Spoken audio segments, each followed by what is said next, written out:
Hi everybody, this is Mr. Matt from the Pike Road branch of the Montgomery City County Public Library System. It is storybook time, so we're going to start as we always do with our hello song. So let's put our hello hands up here. It goes hello, friends, hello, friends, hello, friends. It's time to say hello. Here we go. Hello, friends. Hello, friends. Hello, friends. It's time to say hello. Good job, everybody. Give yourself a round of applause. So I have a question for you. Have you ever wished for something? I've wished for things. Like when I was little, I wished to have a kitty cat. I eventually got a kitty cat. That didn't come true because I made a wish. And I might wish to have a certain toy. And I wished for that, but it didn't happen because I wished for it. It happened because my parents bought it for me. And I wished for a trip to Disney World when I grew up. But it didn't happen because I wished for it. It happened because I booked it and paid for it so I could go to Disney World. But have you ever wished for something that you haven't been able to get for yourself? And if you did, what did you wish for? Go ahead and tell your grown-up what you wished for and have them put it in the comments below. Because I'm curious as to what you wished for. And let me know if you actually got your wish or not.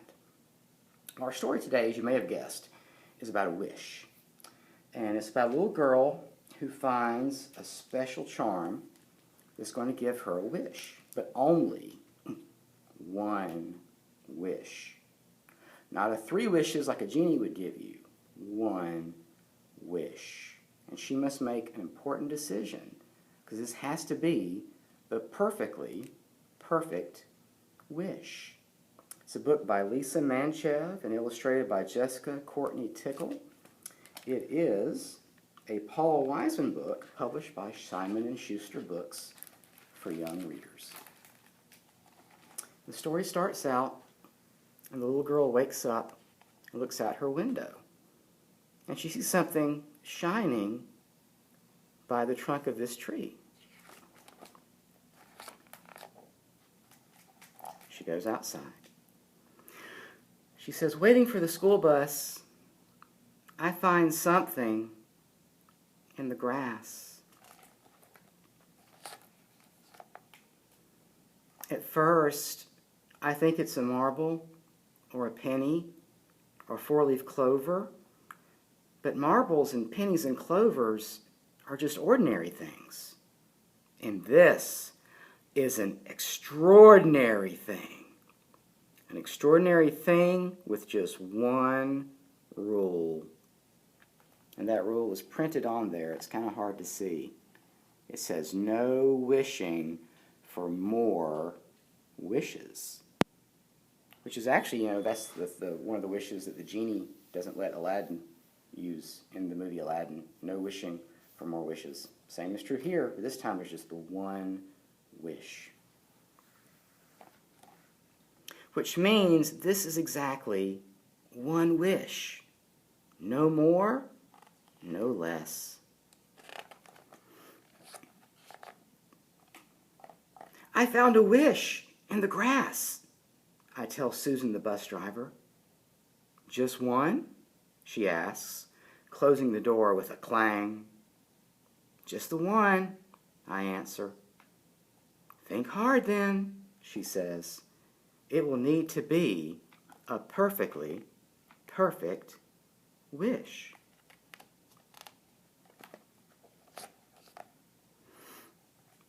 I put the wish in my pocket and wonder what my perfectly perfect wish should be.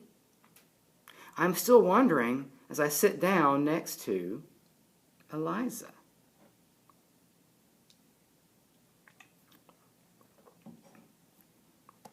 You see her wish is still glowing.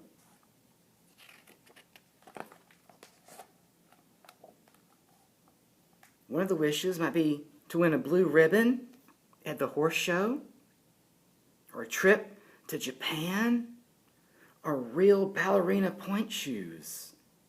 So many choices, but only one wish.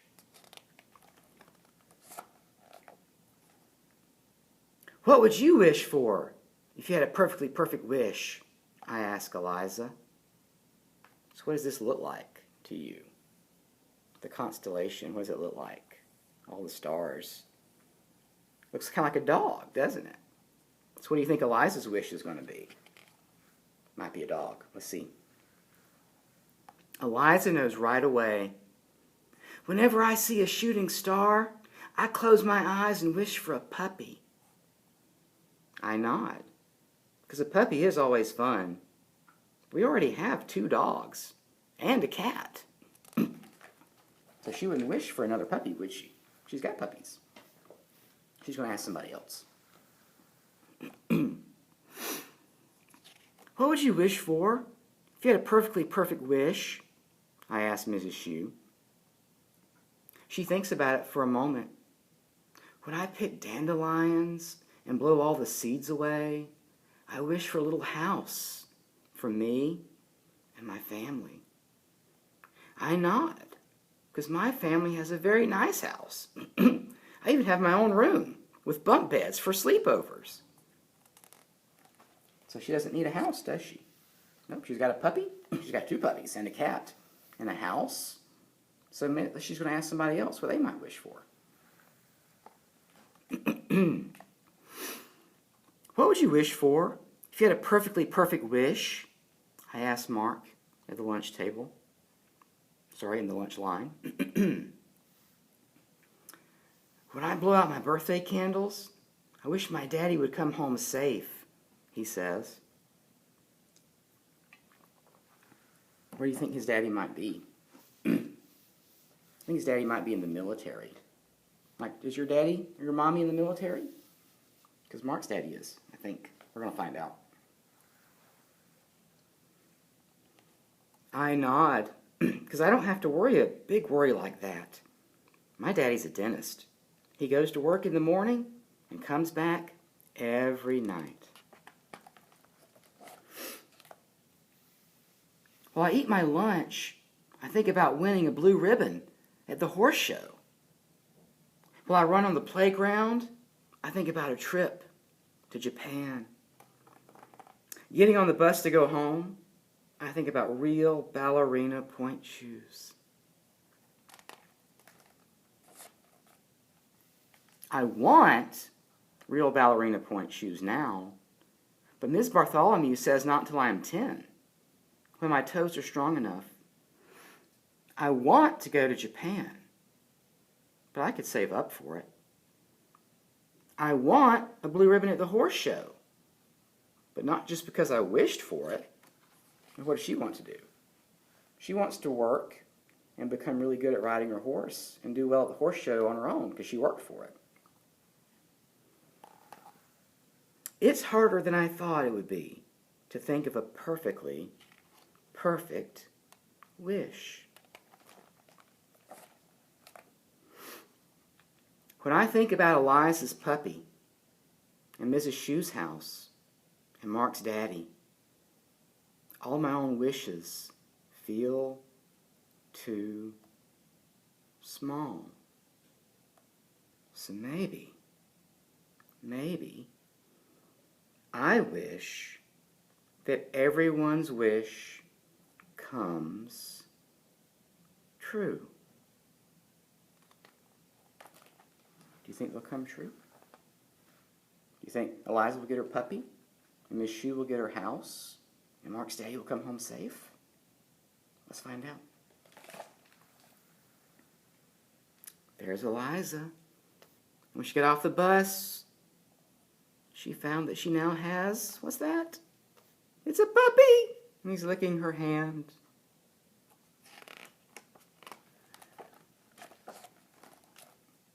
And what's that? It's a house for Mrs. Shue and her family. And look, who's that? It's Mark's daddy. He came home safe and picked Mark up and gave him a big hug. And she says, I finally found my perfectly perfect wish. Isn't that a sweet story? Like, we might want things, but there are things that we can just get, if we work hard enough for them.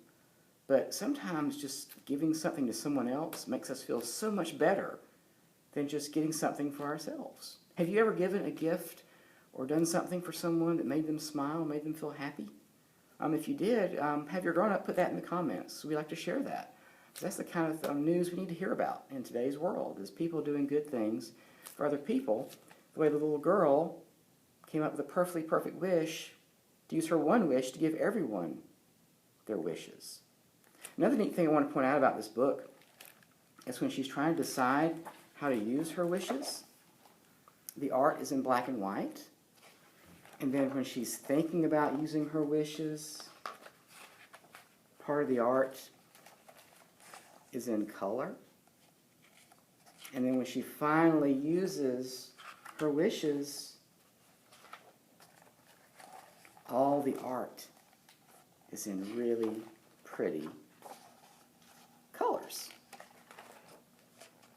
So that was a really neat touch, the way that the illustrator, Jessica Courtney-Tickle, chose to do the book, working with the author, Lisa Mantchev. So that was The Perfectly Perfect Wish by Lisa Mantchev, with illustrations by Jessica Courtney-Tickle.